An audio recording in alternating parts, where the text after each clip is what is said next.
Welcome everyone, Simon here from the Wales of Wall Street Energy Web Foundation update here, EWT on the exchange. It's funny because it's EWT, which is Energy Web Token, but the actual organisation, Energy Web Foundation. Just to be clear on that for those that didn't know.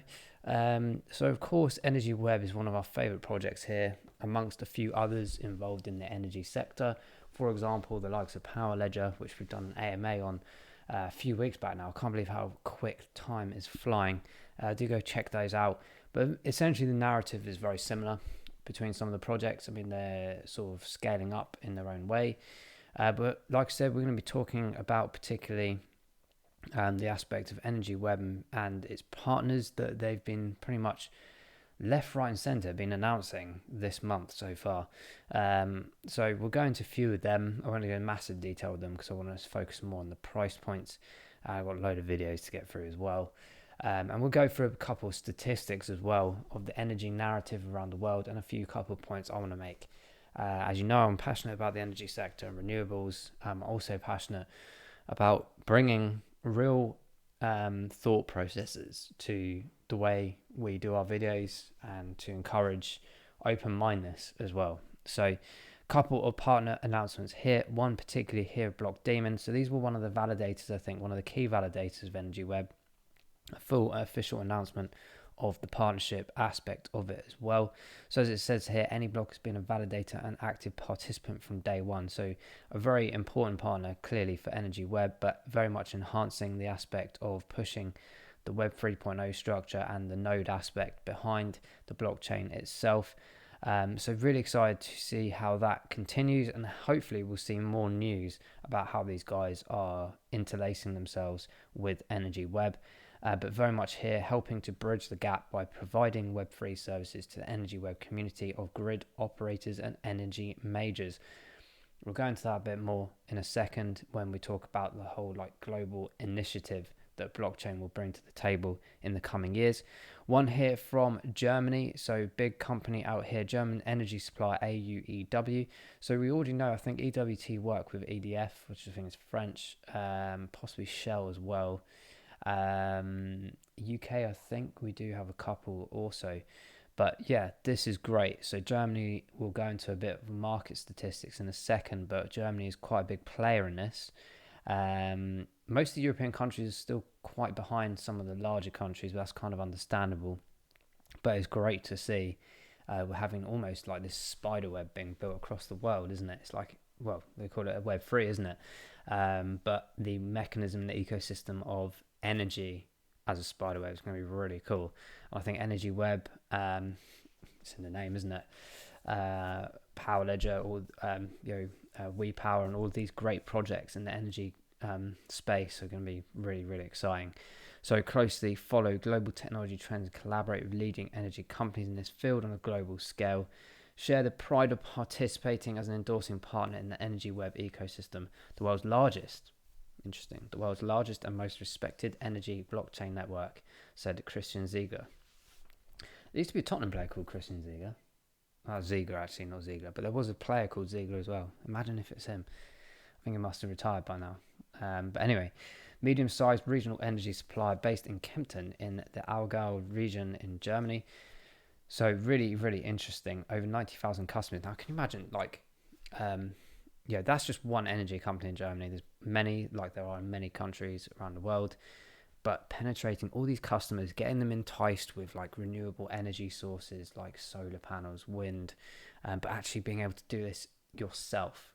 And we'll go into that topic a bit more for those that are new to the energy sector and blockchain, or indeed new to these kind of videos. I'll do a very, very brief overview of that kind of concept and idea moving forward. So really cool to see that one. Turner Energy, get Turner Energy partner in Greece. This is really cool. Very much the RES, so renewable energy sources. I think that's what that is. RES market. So in Greece, the development of wind farms, hydroelectric, very interesting. So that's the power through water, and hybrid as well. Pumping projects, very interesting, and solar energy as well, which is pretty pretty obvious option right now. Integrated waste management and biogas projects. So this is one that's very interesting. We did a video actually a while back of IOTA, how they can improve the environmental impact, reduce tax and things through coffee cups. The actual traceability of coffee cups and how the waste management process and biogas project will help encourage a new complete recycling system. So very interesting indeed to see the development on that with these guys. So they boast over 1,300 megawatts in operation around Greece and Central and Eastern Europe. So this CE, which is very interesting to see that. Also interestingly as well, over $2 billion or 2 billion euros in terms of investments as well around various plants by 2025. So these guys are clearly trying to really penetrate this market and get as much of that pie as possible. Very much reiterating what the other partners are saying, to be honest, like the excitement and the belief in the integration. But yeah, for sure, I think utilizing blockchain will indeed accelerate the energy transition to this like prosumer concept. Like I said, we'll go into that a bit more detail in a second before we go into the charts. And finally as well, blocks move. Now we've done a video on this again a while back, so we're not just one of these one-trick ponies. We like to talk about various projects over a period of time. So Power Mobility Limited joining the as a member and a validator. This is very interesting that the staking mechanism of Energy Web happened quite recently, and all of a sudden these really high-end projects are indeed becoming their own validators. I feel like 2022 to 2025 is going to be huge, not just in the finance market, but also the energy in terms of blockchain development. I'm so excited, honestly. So pioneering solutions provider working to create a worldwide decentralized and collaborative urban mobility alliance. Now, Blocksmove is so cool. It's really interesting. It's that whole concept of everything working together, that like machine to machine and automation aspect of life moving forward, and indeed that interlacing of energy as and when our cars get contactless charging and things like this. You're driving through streets, you're driving through cities, and your car is being charged by the mechanism of hotspots and things as you go by, and transactions have been done without you even knowing. And the speed of those with blockchain as well, the efficiency. So really cool to see this further development in this. We did indeed mention actually when we talked about Blocksmove, it's probably like, I don't know, 5 months ago, the potential opportunity with Energy Web. So it's clearly coming into fruition. Verification of credentials and IDs. So it's really cool. The whole mobility and the transportation element of energy. It's really cool. So you can start to see and puzzle together all the things we were talking about Energy Web like maybe a year ago or nearly a year ago in our first videos coming into fruition. So very excited to see this as well. And it's nice to see also this new communication, the interesting ideas, the interesting partnerships. This is what we want to see as investors, right? We want to see news, we want to see information. And we want to see the integration of these great kind of projects as well, particularly from the energy sector. A couple of other things that I want to speak about as well before we get into the chart. Now, I want to make it quite clear. I don't watch the news and I watch TV. I watch TV to watch football. That's about it. I know a couple of programs on Amazon Prime, but I don't watch like TV as such, terrestrial or anything like that. I refuse to pay the TV license and all this garbage. But I watch the football live. I'm a big Spurs fan. I don't watch other games unless it's down the pub, so I don't watch anything here. And I refuse to pay the BBC that nonsense extra tax TV license. So what's interesting though is mainstream media and the news always portray like China and a couple of other countries as terrible influences in the environment, this, that, and the other. What they don't tell you is things like, I have a lot of friends in China, and they were telling me really interesting stuff towards the end of last year, that actually in China, I think it's something like a 2-year waiting list to get a petrol car now, because they're trying to encourage people into electric, albeit there's still an argument to say that electric cars are not still sustainable. There's quite a lot of effort that goes into the battery creation and the recycling of that, understandable, but we have to do stepping stones, right? You can't just switch a switch on to be like, Oh yeah, we're all of a sudden going to hydrogen cells. Yeah, okay. So it's understandable. But what's interesting as well, I believe, in some areas of China, in some regions, they have an incentivization, sometimes up to 2 years. There's like 1 year one and a 2 year one of free electric charging to your car to encourage people to get used to it. In the UK here, we are poor. We're talking about heating pumps still. I can't believe, right? Supposedly the UK, an engineering phenomenon for hundreds of years, apparently, is talking about trying to use heat pumps. Like, this is ridiculous. We're slow at putting in chargers, we're slow at everything, and here we are, we're not even on this list. We're not even on this list. So I appreciate the UK is perhaps smaller capacity and population wise to some of these countries, but stats don't lie. This is IRENA, extremely valuable source when it comes to energy statistics and things like this. As I mentioned, Germany with that partnership is really cool to see. And I'm sure we'll see the likes of Greece and everything penetrate this list as time goes by. But to be honest, these countries are quite big in populations, in country size. So it's going to be quite hard to hit this. And it's understandable that probably China would be at the top in that essence. But my point being is that don't always watch the news and think like, oh my God, it must be true. Because I can tell you now, even all these mining narrative nonsense, absolute garbage half the time. China is not as bad as people think they are, but that goes towards many other countries as well when it comes to energy, renewables, and energy sources. But I don't see the UK on here, so why on earth are we indeed having this conversation with other countries, or saying in the audacity to speak to our population, be like, oh, so and so's not doing this, and oh, they're using too much energy, blah blah blah. Crazy. So we are not on this list. So that'll shut us up for a bit, hopefully. But yeah, indeed, my point about this is look at how much the capacity of gigawatts is increasing dramatically in terms of installed renewable energy capacity. Okay, so this is the plants, the technology to encourage the new renewable energy solutions, and fitting very nicely with the likes of Agenda 30, for example, the big sustainability push where over 160 countries have signed this document. Agenda 30 is not a conspiracy theory. You can download it off the UN website, have a good read for it. It's really interesting, but you can also, from an investments perspective as well as life perspective, pretty much plan out the next 8 remaining years. I've been doing it since the Agenda 21 programs back in 2015. I was reading those, albeit they were made in 91, 92. But I have indeed been focusing on the Agenda 30 to plan my investments, to plan where the markets are going, and all the great things, hopefully with diversification, sustainability, the environmental impacts will indeed hopefully be improved. I won't go into the other things because they're a bit far-fetched, but you can read for yourselves and make your own conclusions for sure on that one.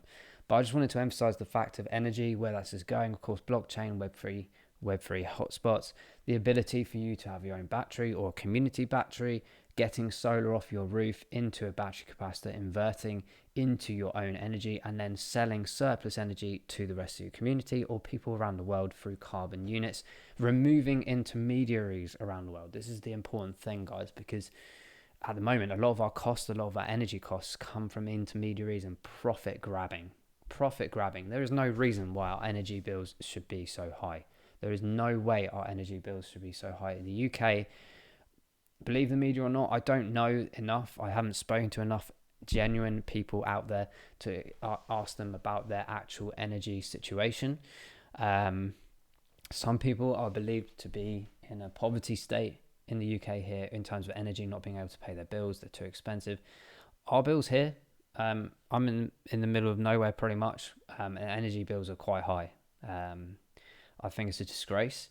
I feel heavily sad for especially like people who just can't afford it and this, that and the other, because like this is not the world I want to see. This is not the world I want to live in. I want to live in an equal world and a sustainable world, and there is just simply no reason other than profit and greed that this is happening. These energy companies make a phenomenal amount of money. they've already purchased out a formidable amount of smaller independent energy companies here in the UK last year. We saw the energy crisis kick in, and I'm sitting here going, why are we doing this? Why are people not waking up to this more? And understandably, a lot of people don't understand blockchain. They don't understand the technology that it can do, and they can't afford maybe the things to go on their roof for solar. So I feel like there's a responsibility for us.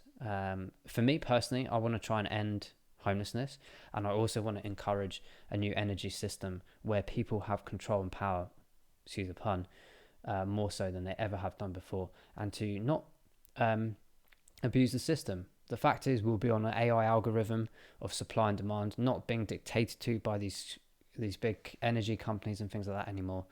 Now, there's of course the argument that, well, hang on a minute, Energy Web are partnering with this, that, and the other, but they're equally promoting the aspect of you being a prosumer and being on a network. Of course, everyone's got to make money, otherwise we can't live, right? So there is an aspect to that, but we also, in some aspects, if you can't do it by yourself, you at least need the Energy Web system of all these, essential plants and hardware, etc., to be able to do that, whether that's locally within your own property or locally as a community.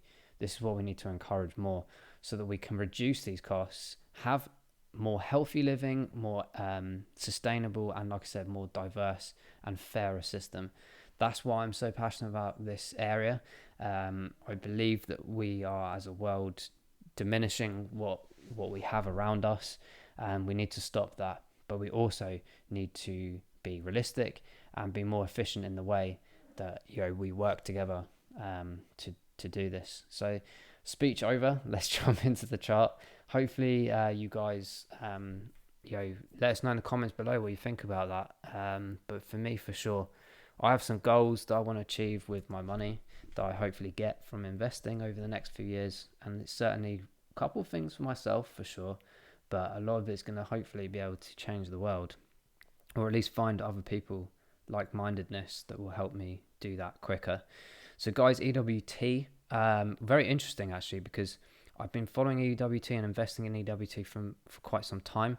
I remember buying EWT around this $4 mark here, certainly last July. This is when we started doing the channel and started believing more in the energy sector. I saw the historic information around EWT in terms of where it went with price. So I was quite excited. I wasn't expecting it to come back up to these $23, $24 levels anytime soon. It's tested those areas. It wasn't quite ready. Understandable. We dragged ourselves back down, and we're now trying to find the new lower highs, right? So we had this lower area here back at 439-ish, and we tried to come back down back in January this year, but look at that, we're trying to bounce around here, which is really good to see.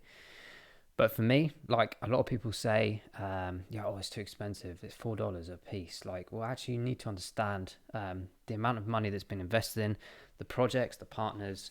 From an institutional level, this is huge. Look at the partners we just explained today, and that's just a small handful. These guys are already interlaced with the likes of Shell and EDF, as I mentioned, other really big projects. They're heavily involved with Agenda 30 in the World Economic Forum. They're heavily involved in some aspects as well in governments and politics around the world as well. So you can see a lot of documentation, especially with like IOTA, for example, the European Commission. They're all interlacing, guys. This is really exciting stuff, in my opinion. And I'm not fazed by these price points at all, albeit that I'm sure AMMs and stuff in the background are helping keeping this up, maybe. But in general, I think for me personally, I think like when the bull run kicks in, I still believe that this can penetrate like $100, and when the years pass by, this thing will be extortionate. You look at like Quant, for example. I feel like this is like the energy equivalent of that kind of thing, what they're doing. I would like to see a lot more expansion. But we're clearly seeing with these articles and everything that this is something that is indeed progressing. So price point wise, right at the moment, we are hitting, I've just lost my price up here. We are hitting a price point currently of around $5.80. I have literally today purchased DCA wise a small handful right now. And I'm just waiting out to see if we come back down to these lower regions. Now, in the next couple of days, we're probably going to see if we bounce off this slightly lower region of around 570. If we do go lower than that, we might bring ourselves down could $5 potentially happen? I mean, we're a bit far off that, but at least around this area, I'm quite interested around 550. That's going to be my next position. I'm not going to say right now whether I'm going to do one lower than that until we get to these kind of areas. But like I said, there's loads of weird narratives going on around the world. Like I said, I don't watch the news or anything like that, but I do keep an ear out for the nonsense narratives to determine what a market will probably be doing.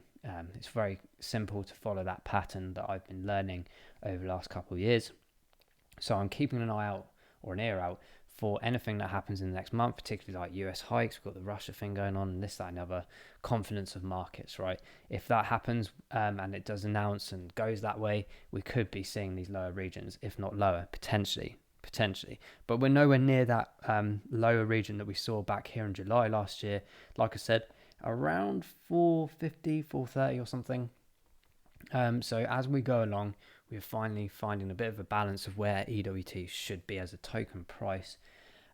We're slightly down on the week. We're down on the 3 months, which is pretty repetitive across most markets in general. Anyway, 6 months we are down, which is a bit disappointing. But like I said, we had 2 big tail ups really of EWT, so that's understandable in that aspect.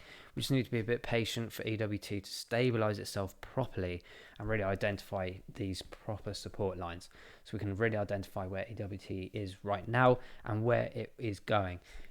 Right now, I personally believe that we're in still a bit of a testing ground with the price point of EWT, but I believe, based on previous data, based on what it's doing and what the energy sector is doing, how much that is worth in general, and especially when blockchain kicks in, I'm here for the long run for EWT. As you know, I'm staking mine. I think it's still open. It just, I think it's still full. So you just have to wait patiently. If you are trying to stake EWT, you can watch our video on that at the end of this one.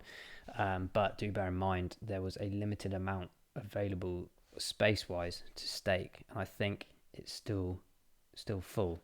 So I keep trying to look every day to try and put more in, but it's not letting me. So this wave pattern here on the MACD and the histogram, I'm just going to pull that down and that up if I can. There we go. So we've been in a bit of a, not massively, but in a bit of a bullish move since here on the crossover on the 29th of January. It's narrowing slightly now. This is why I'm anticipating potentially trying to grab a 550 mark, arguably potentially a $5 one. We'll see if that plays out. We're entering the final stage of a little wave pattern here on the purchasing power after such a long selling area, but the volumes aren't really big. They've been casual, they're very casual, and then we had a nice intake. So it's really positive still, in my opinion. We might still get a bounce off, and that's why I was saying this 550 area is very interesting over the next few days. Because if we bounce off, we might start taking ourselves back up to those $6 marks, $7 marks, and possibly over the next couple of months hitting that $10 mark to test that area again. That's why I'm saying it's a really interesting area for EWT right now as a token. And the RSIs are reflecting a good buying area as an initial intake. So like I said, I've been watching this coming down a bit more. I'm happy right now to be purchasing a handful like I did earlier today. And I'm just waiting for this to drop a bit lower, maybe to that on that 14 day. I'd like to see like at least 37 or 35. And on that 28 day, probably just entering 40 or maybe to 38 to get that next level. And I'll keep holding the bag for lower regions as well. I always do that. But that's not saying it will definitely come down. I'm just preparing. That's what I'm doing. Because when this does switch over and you're getting at these lower regions, yes, you can look at the candles, but I like to look at the RSIs, especially the 90-day and the 28-day, when those start reflecting really higher numbers towards the 70, 80, and you'd usually get those in the proper bull runs. I'd be really happy with that return on investment for sure. So right now, the indicator is showing a bit of a sell mode. This is where I feel like it's dragging it down to 450. We'll have to see, but that's where I am making my moves. Let us know what you're doing with EWT if you've been purchasing these areas. Like I said, I think it's still a really beautiful sweet spot to be purchasing around this area. It's not financial advice, it's just what my opinion is and what I am doing personally. But do your own research, do think about this yourselves, and do concentrate on, like I said, the narratives around the world as well. Be cautious of everything, not just on charts, not just watching videos. Do research around the world as well. What's going on? What are things being said? And from the long term, absolutely, do indeed research more about the energy sector and especially blockchain's integration. We're going to leave that there, guys. We tend to do like 25 minutes usually around EWT. I think it's a great topic, but we've got loads of videos to get through today. But that is indeed another one done. Thanks for watching, guys. We'll catch up with EWT as soon as possible. But until then, we'll see you soon. Bye-bye.